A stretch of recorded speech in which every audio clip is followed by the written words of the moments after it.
Bonjour à tous et bienvenue sur la chaîne Tutoc qui vulgarise le monde de la finance. J'espère que vous allez bien et aujourd'hui dans cette vidéo, je vais vous parler de Launchpad. Dans le programme de cette vidéo, je vais essayer d'expliquer le plus simplement possible qu'est-ce qu'un Launchpad et quel est l'avantage d'y participer. Est-il rentable de participer à un Launchpad ? Comment investir, car nous verrons qu'il faut respecter des périodes de souscription. Et comme d'habitude, je prendrai un exemple concret et tu pourras suivre de A à Z comment y participer jusqu'à la vente du token que l'on a acheté pour prendre nos bénéfices. Alors, on va commencer par le Launchpad. Vous avez certainement entendu parler de ICO, c'est-à-dire des projets nouveaux qui lancent une prévente de leur token pour collecter des fonds pour leur développement. C'est exactement la même chose qu'une IPO dans la finance traditionnelle. Un Launchpad offre la possibilité à des tout nouveaux projets d'accéder très rapidement et facilement à du capital pour se lancer. Ils vendent donc une certaine quantité de jetons à un prix fortement réduit. Ce prix discount est justifié par le fait que l'entreprise est encore jeune et que le pari de la réussite est donc plus risqué. Les investisseurs peuvent donc investir à moindre coût et si l'entreprise suit ses promesses, ils se retrouvent alors avec des jetons qui ont pris beaucoup de valeur. Eh bien, le Launchpad Binance est la plateforme exclusive de lancement de tokens qui ont été validés et généralement, c'est la possibilité d'investir sur des crypto-monnaies très prometteuses. Alors, est-il rentable d'investir dans des jetons vendus sur Binance Launchpad? Alors, bien entendu, ceci n'est pas un conseil en investissement, mais il convient de constater que le lancement d'un Launchpad permet de faire des bénéfices assez rapides sur un projet. En résumé, on achète le token à son lancement à un prix très bas fixé par le projet. Et lors de l'ouverture de la prévente, le prix va exploser à la hausse vu qu'il y aura beaucoup d'achats. Cette hausse va durer quelques heures ou quelques jours avant de redescendre et de se stabiliser. Alors il y a deux stratégies. Soit on ne croit pas du tout au projet et on est là seulement pour faire un bénéfice. On va donc acheter le token à la prévente et le vendre rapidement en se fixant un objectif de rendement. Soit on croit au projet et on va vendre une petite partie pour se rembourser de sa mise initiale, puis laisser le reste en stacking ou dans son wallet en attendant une nouvelle hausse du prix.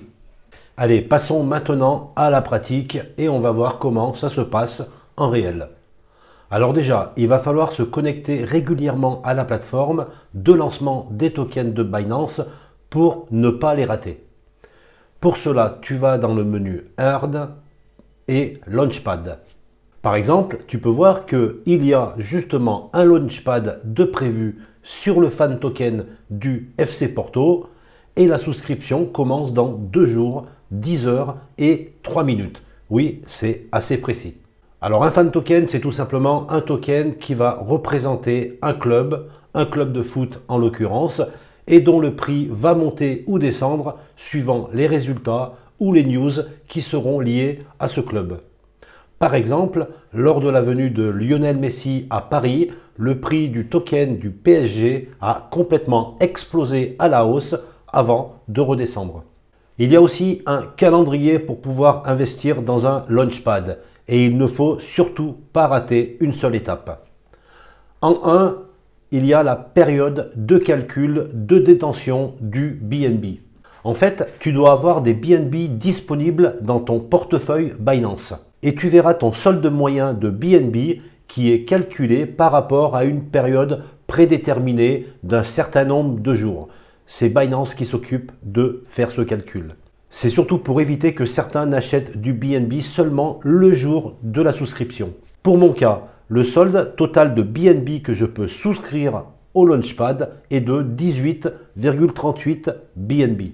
Alors, je vais avancer un peu dans le temps et maintenant, je suis plus qu'à 1 minute avant le début de cette période de souscription.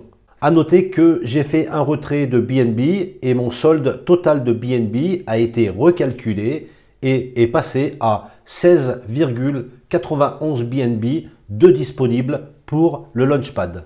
Et voilà, cette première période est terminée. Nous passons maintenant à la deuxième période qui est la souscription et qui va durer 3 heures. Maintenant, je vais pouvoir engager mes BNB disponibles. Pour cela, il suffit de cliquer sur le bouton Engager des BNB et je vais mettre le max, soit 13,5 BNB. Car c'est réellement les BNB que je possède dans mon portefeuille Spot. Et pour terminer, il faut cliquer sur le bouton Participer maintenant. Et voilà, mes BNB sont engagés dans le Launchpad. Et c'est la prochaine période qui va déterminer combien de BNB on va me retenir pour pouvoir acheter le token. Et maintenant, il faut attendre que cette période se termine. Et on arrive maintenant dans la troisième période qui va calculer le nombre de BNB qu'on va me retenir sur les 13,5 que j'ai souscrits. En fait, il y a un calcul qui est en train de s'effectuer et je vais connaître le montant exact de BNB qui va être retenu pour cette prévente. Il va y avoir un calcul par rapport à mon solde de BNB et par rapport à tous les participants au Launchpad, car il y a bien entendu une quantité limitée de tokens à distribuer. Et on peut voir qu'à la fin de la période de souscription, il y a plus de 190 000 investisseurs avec un montant de plus de 8 millions de BNB. Cela fait en moyenne environ 42 BNB par investisseur. Et nous voilà dans la dernière phase de distribution du token et le calcul a rendu son verdict et Binance va me retenir seulement 0,0112 BNB pour l'achat du token Porto. J'ai donc acheté 6,85 tokens Porto. Si j'avais eu 150 BNB de disponibles, j'aurais eu 10 fois plus de tokens. Bon, au bilan, le token Porto me revient à 1 $ à l'achat. Et bien entendu, le reste de mes BNB que j'avais posés lors de la période de souscription vont retourner dans mon portefeuille Spot. Et maintenant, je vais tout simplement surveiller le prix du token pour le revendre en prenant un bénéfice. Alors pour cela, j'ouvre la plateforme de trading de Binance et je choisis la paire Porto USDT. Alors je vois que je n'ai pas été assez rapide car le prix est déjà monté à plus de 41 $ et est retombé actuellement vers les 13 $. Alors mon objectif sur Launchpad, c'est minimum 1 x 10. Et pour cela, je vais tout simplement choisir l'ordre OCO. Comme ça, je pourrai vendre si le prix descend à 10 $ et aussi vendre s'il monte à 15 $. Dans le champ prix, tu tapes 15 $, ça sera ton take profit et la vente s'effectuera si le prix monte à 15 $. Puis dans le champ limite, tu mets 10 et cela sera comme un stop loss et si le prix chute, ça vendra à 10 $ et j'aurai au moins réalisé mon objectif minimum. Pour le champ stop, c'est un trigger pour pouvoir placer l'ordre dans le carnet d'ordre et il faut qu'il soit légèrement supérieur au prix limite. Et voilà comment réaliser un bénéfice rapide sur un token acheté lors d'un Launchpad. Alors effectivement, je ne vais pas gagner grand chose sur ce Launchpad, mais cette vidéo est intéressante pour vous montrer toutes les étapes à respecter lors d'une prévente. J'espère que cette vidéo t'aura été utile. Pense à t'abonner, pense à liker et laisse des commentaires si tu as des questions. À très vite pour de prochaines vidéos.